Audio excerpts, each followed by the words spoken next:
Okay, we're ready to start.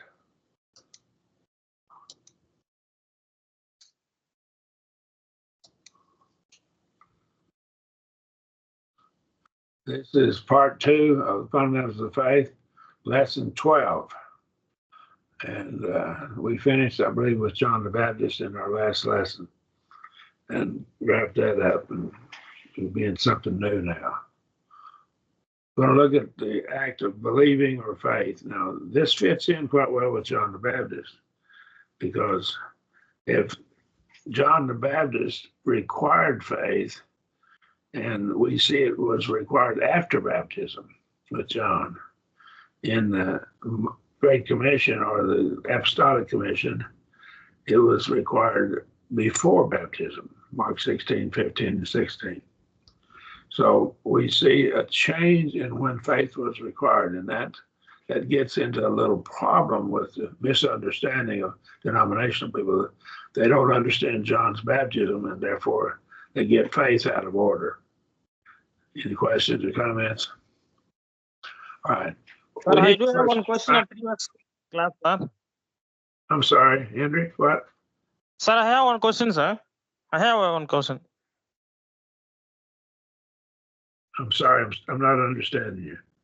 Sir, I have one question, sir. Chris, can you understand what? Yeah, he says he has a question. Yes, go ahead.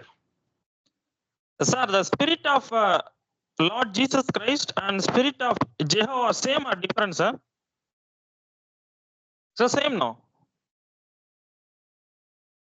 So both our Heavenly Father and Jesus Christ have the same spirit. Am I right? Chris, can you help me out?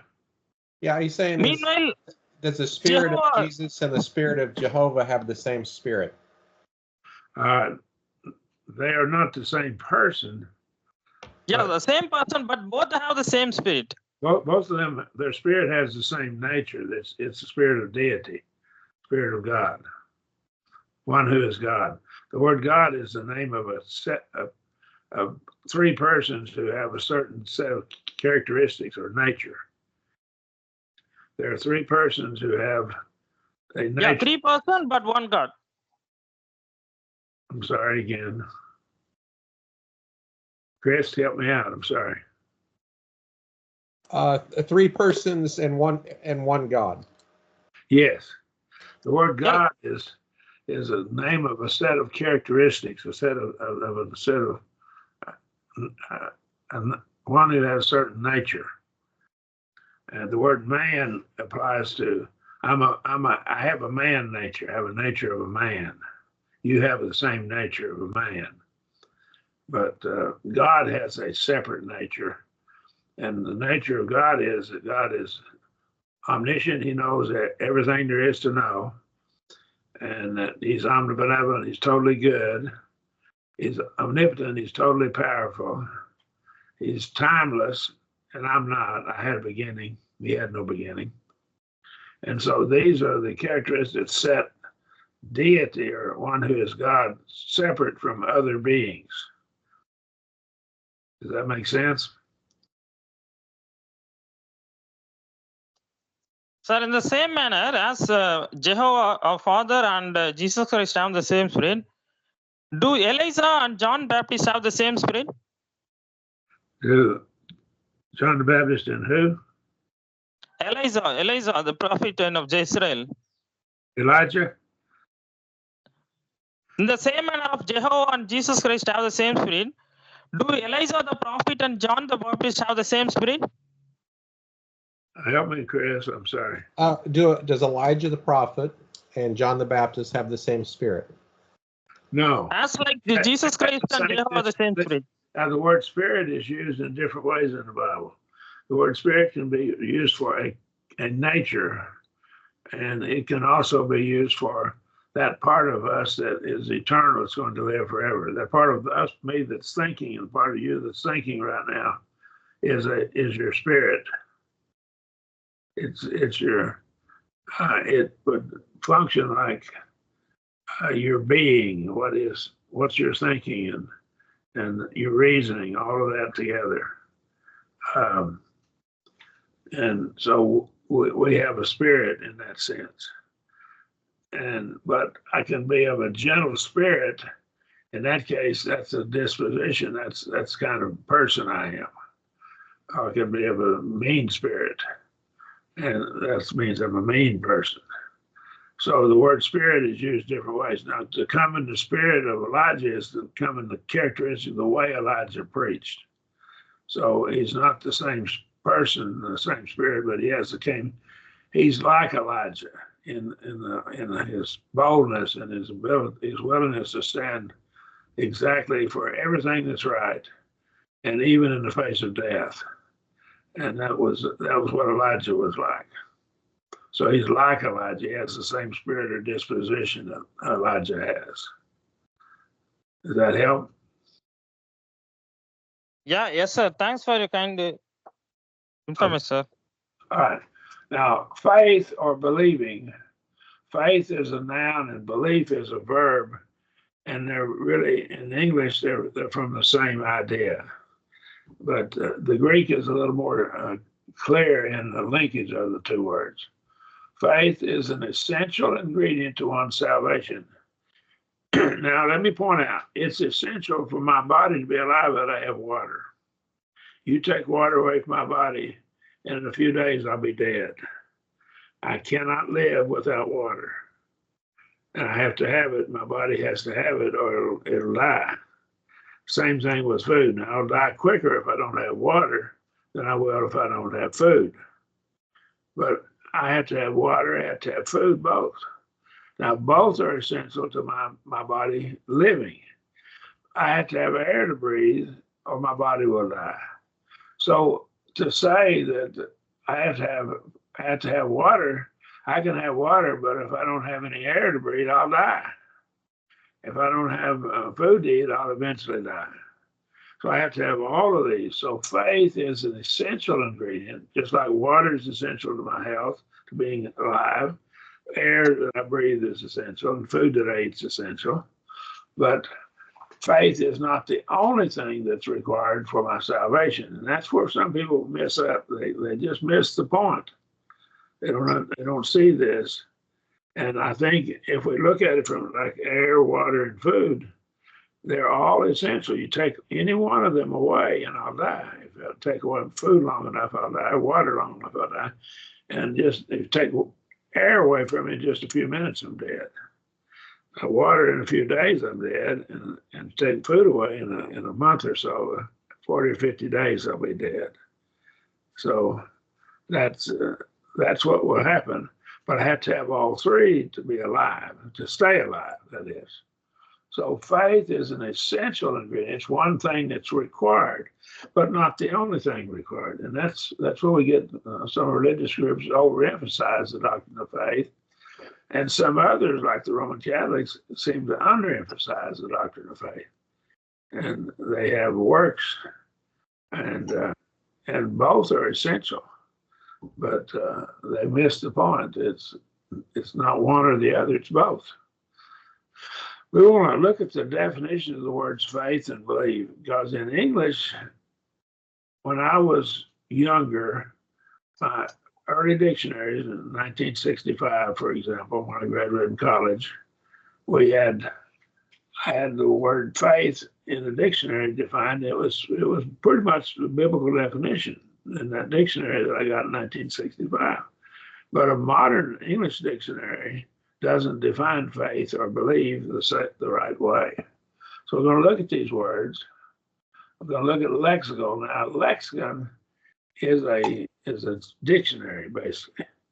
And in English, for example, there's medical lexicons.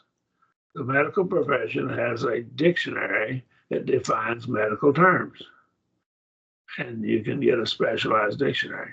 If you're studying Shakespeare's writing, you can get a lexicon of Shakespeare's words in Shakespeare's writings. It'll define all the words in his writings. Well, we have a lexicon. We're going to define the word faith and believe, the word that are translated faith and believe, from the Greek, and we'll be reading the English definitions of those words.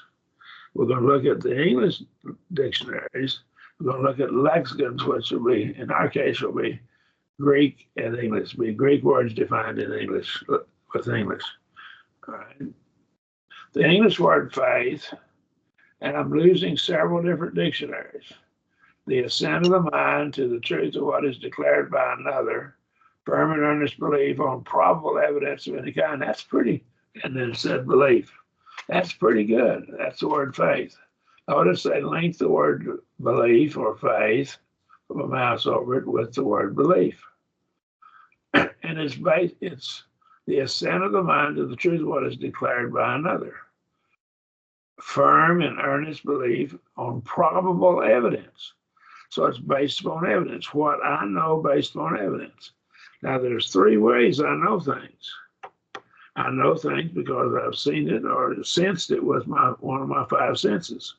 I can smell it, I can taste it, I can touch it, I can hear it, I can see it. Those five, we have more than five senses. We have sense of balance and got another sense or two. But those are your basic five senses. Science is what I know based upon my senses. And that's all science is. What I know based upon what I've experienced, what I have seen, tasted, touched, heard, and so forth. One of my five senses. But faith is different. We're going to define faith as we go through this lesson. That's very critical. Now, we can also know some things by reasoning. And I'll illustrate this. The Bible tells us that Abraham was with Lot and Sarah. Sarah and Lot and Abraham were together.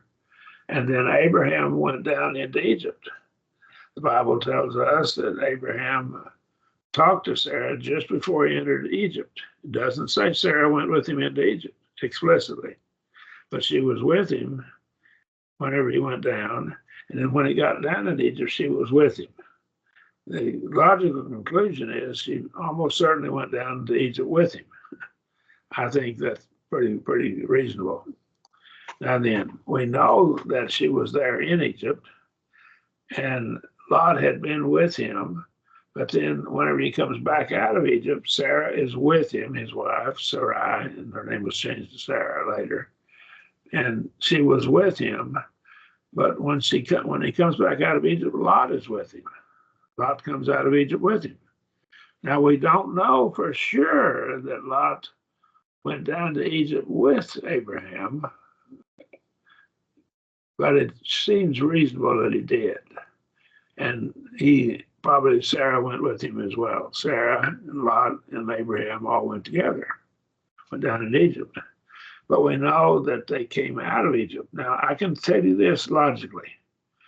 Lot was with Abraham in Canaan, and then later Lot comes out of Egypt with Abraham.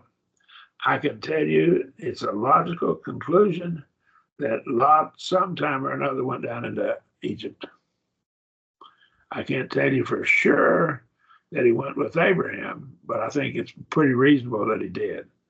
But there's not my salvation of my faith, of my soul is not dependent upon me knowing when he went down there, or even that he went with Abraham. But I know he was in Canaan before Abraham went down. He came out of Egypt with Abraham. So he had to go down to Egypt somewhere. Sometime or another went to Egypt. I can say that logically, and I know that's true. So that's reasoning.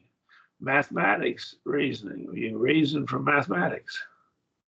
And I'll illustrate this with a triangle in Euclidean geometry. A triangle, the three interior angles on a triangle all add up to a straight line, which is 180 degrees. So if I know two of the angles in a triangle, interior angles, and I say I got one that's 60, one's 40, that makes 100. That means the other angle has to be, the sum of those three angles has to be 180, so the other angle is 80 degrees. I can draw that conclusion. If I'm correct on the first two angles, the third angle is certainly true. If I can prove with Euclidean geometry if I can prove that the three interior angles always make a straight line, which I believe we can do that. Now, that's using mathematics to prove it. And that's a form of logic.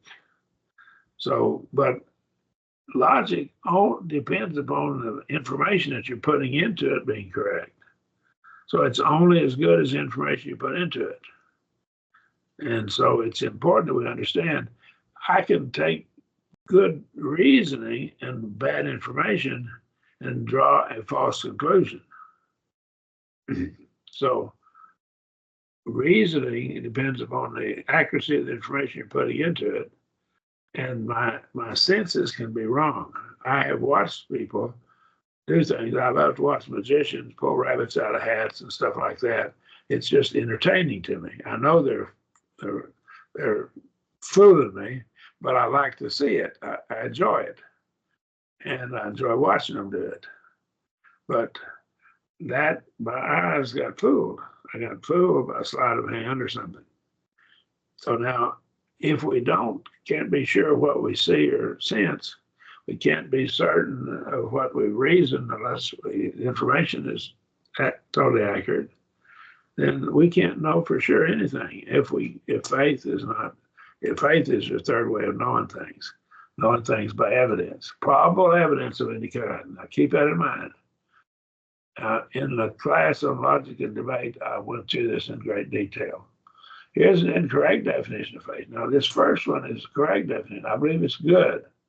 It's not totally biblical. It's just about 99% the way the Bible defines it. And if you use the words properly, I believe it's a good definition. I like this definition. It's good. Here's the Webster's Collegiate Dictionary. This is one that's recent.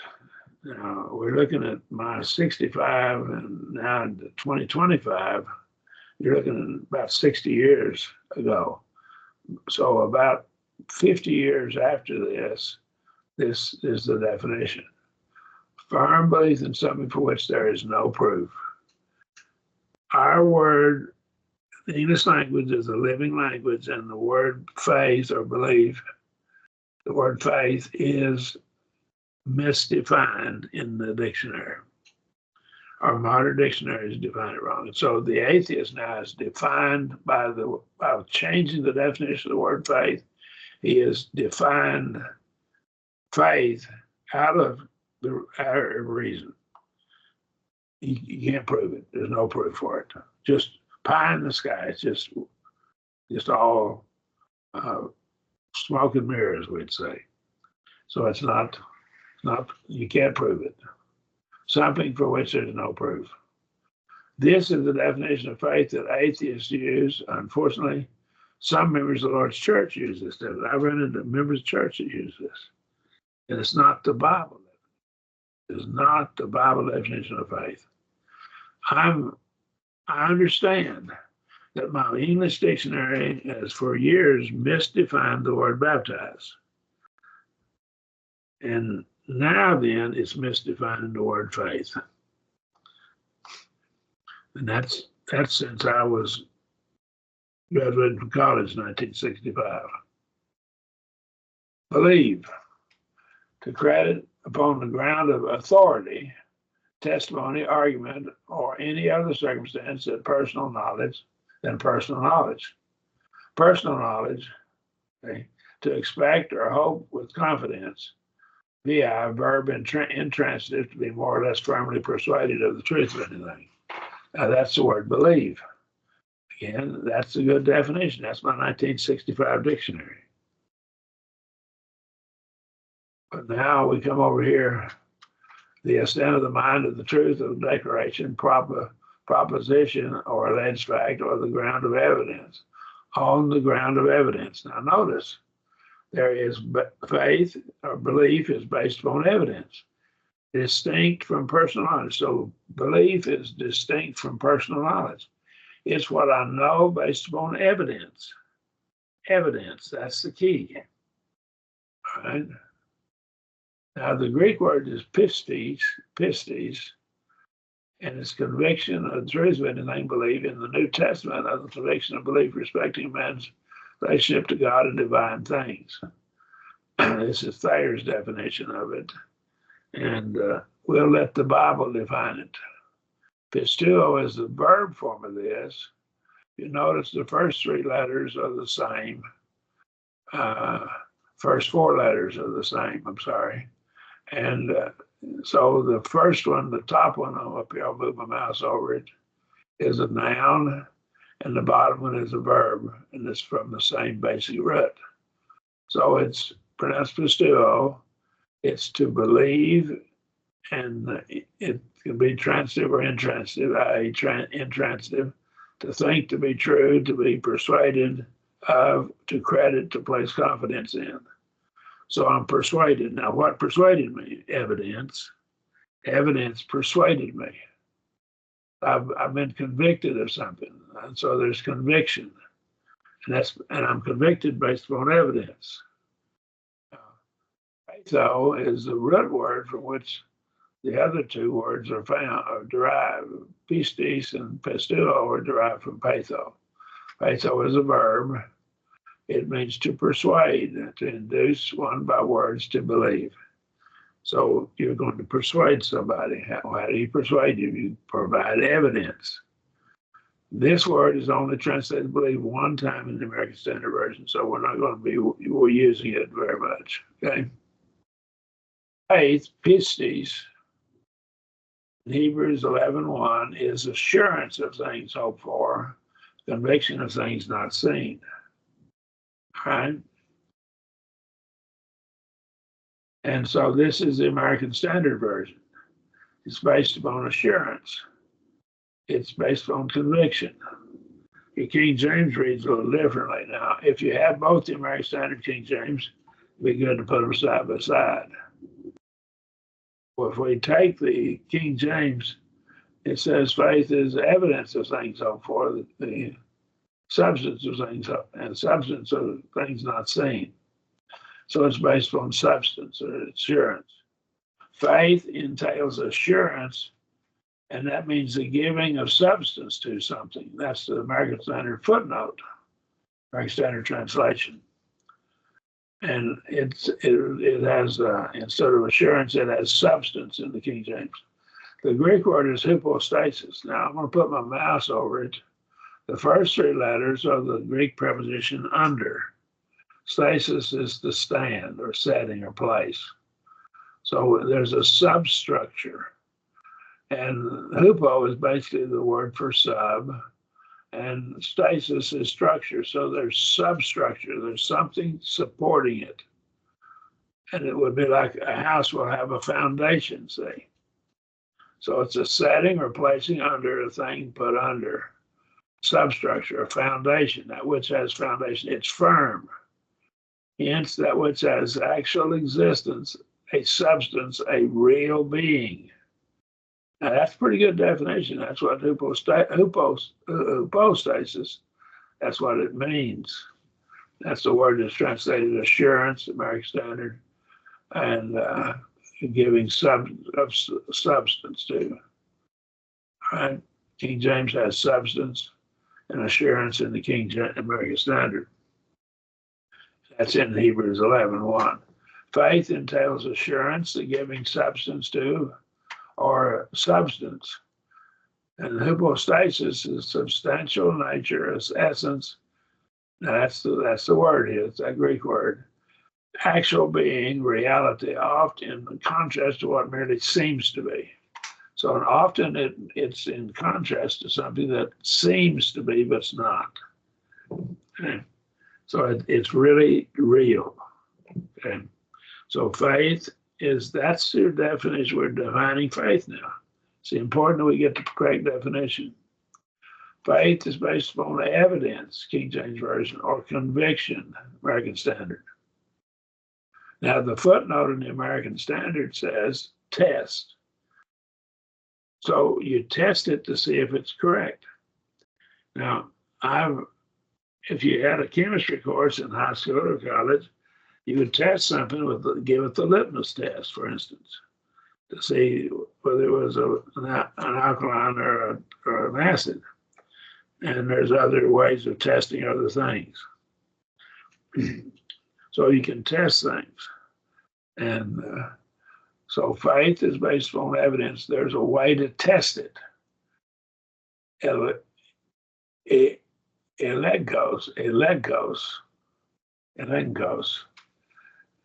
Elegos, that's this Greek word over here, put my mouse over it, is a proof by which a thing is proved or tested.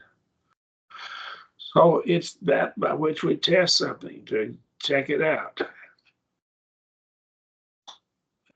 Proof or proving, Bauer, Art, and Gingrich, their lexicon define it, proof or proving.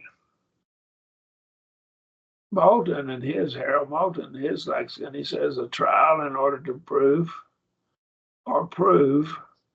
metonymy, a certain persuasion, reproof, or refutation. So we're persuaded by something. Something persuaded me. There has to be evidence. Now, faith is contrasted with sight. Now, we've already laid this out. Science is based upon empirical knowledge, what I know by my senses. In 2 Corinthians 5:7, for we walk by faith, not by sight. So faith and sight are different. I know some things by faith, and I may know some things by sight. So these are different ways of knowing things. We may see one thing and as a result believe another thing related to, or demonstrated by the first thing. John 6, verse 30. I remember when I was young, I had to go out in the dark and do something, and I heard noise out in the dark. And of course, as a little child, it kind of frightened me. I wondered what it was. But where I grew up, we have mountain lions that are as big as bigger. The male mountain lions are bigger than the African leopard, and they can kill you and eat you. And of course, they're rare in Oklahoma. But a little child can see all kinds of stuff. But then I looked, and it was some animal like a cow or some other animal that I had been around, maybe a horse or something. And I was no longer afraid because I saw it. But I had to see, and I heard noise, and my senses, and then I put things together, and I figured out what it was later. So we may see one thing, and as a result believe another thing related or demonstrated by the first thing. We see this in John 6:30. They said therefore unto him, what then doest thou for a sign, that we may see and believe thee? What workest thou? Now, the problem with these Jews was Jesus had already given them a bunch of signs. Okay. And so they're not really honest in this matter. But if they truly saw a sign, and the signs were for the purpose of producing faith. And so he said, we may see it and believe. So what sign do you work? Okay. In Mark 15:30, let the Christ, the King of Israel, now come down from the cross. They're mocking Jesus, what is on the cross, that we may see and believe. And they that were crucified with him reproached him. So again, here the word believe is used, and it is used in, it could be that's something that you're not sure of. See, they're making fun of Jesus in these passages. They're not honest.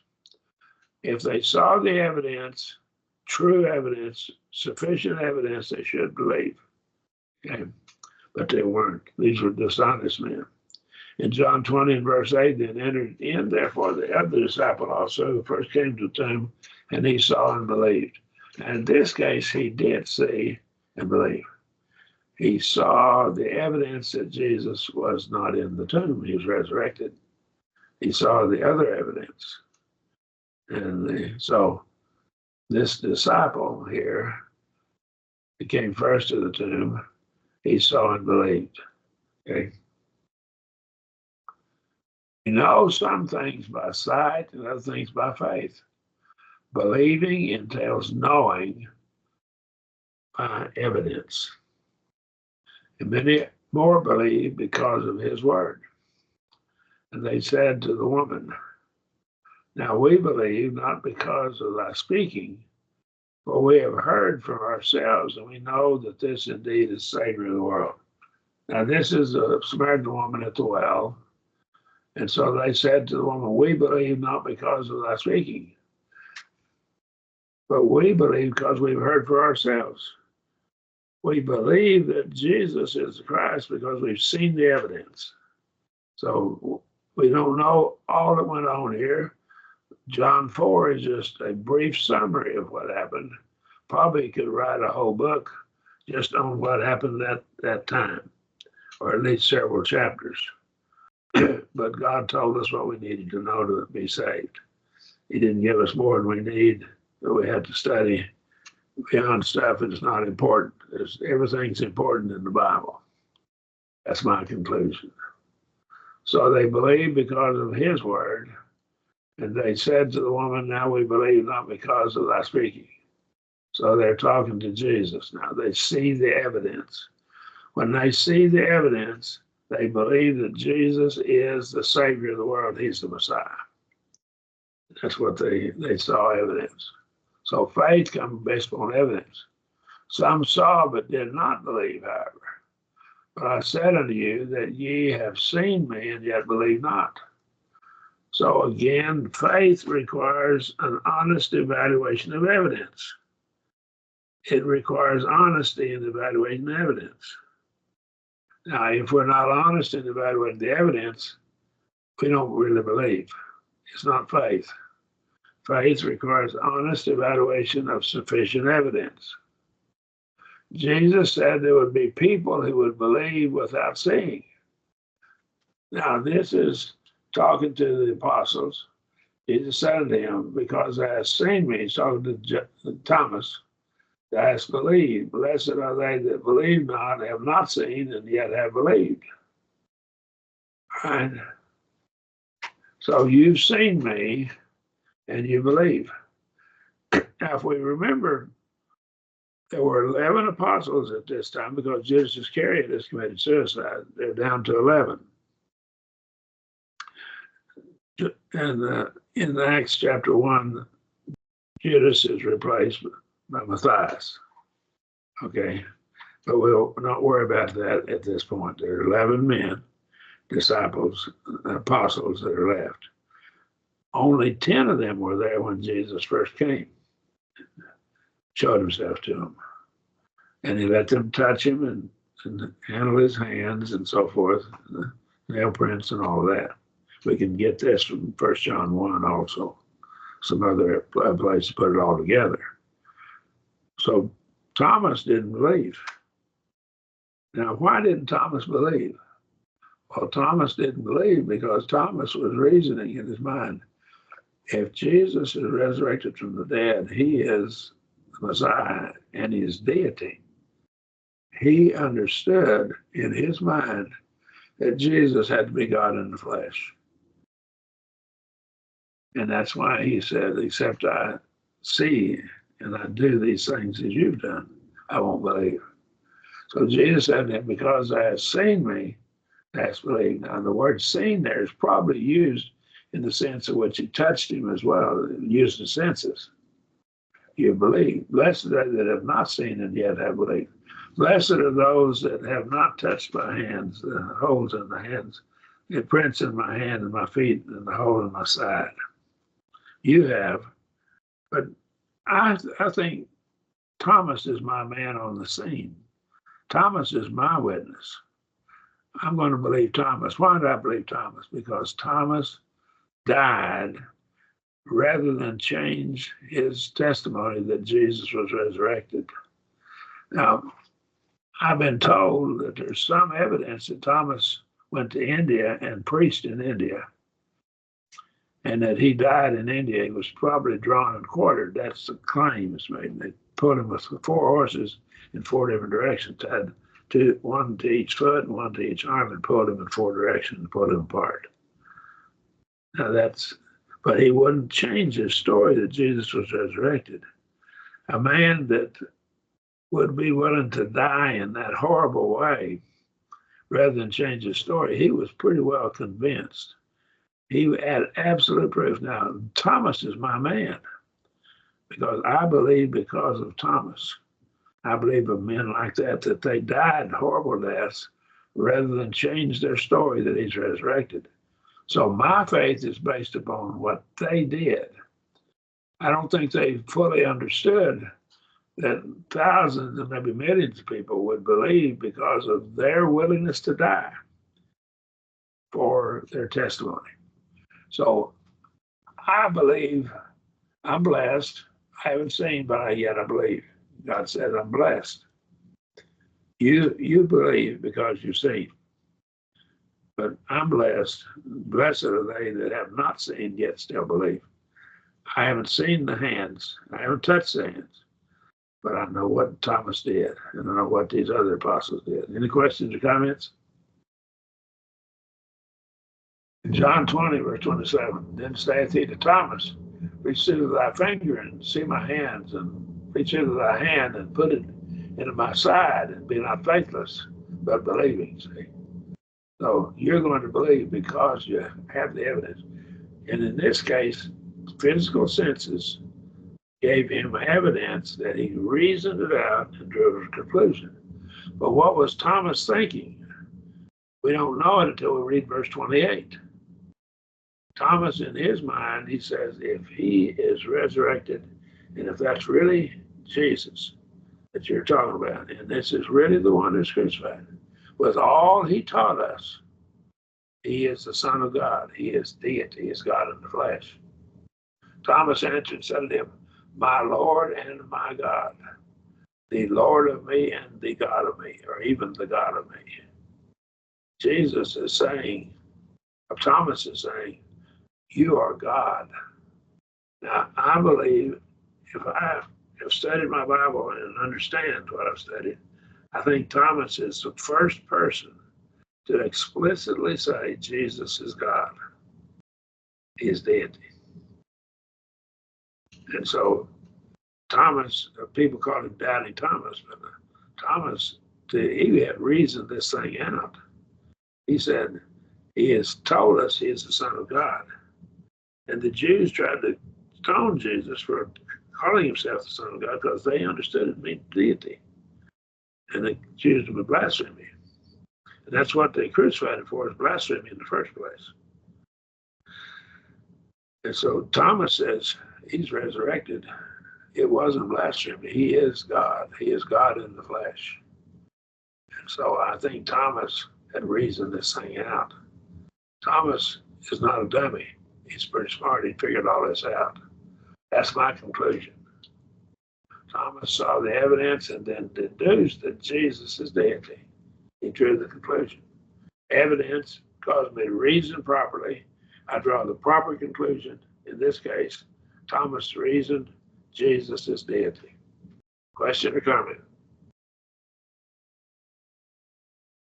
Greek word translated faith is a noun form of the Greek word translated believe. So the Greek noun translated faith is the form of the verb translated believe. They're from the same root word. Faith is what we know based upon evidence that we logically evaluate, that we honestly and logically evaluate and draw the right conclusion. The only conclusion that the evidence warrants.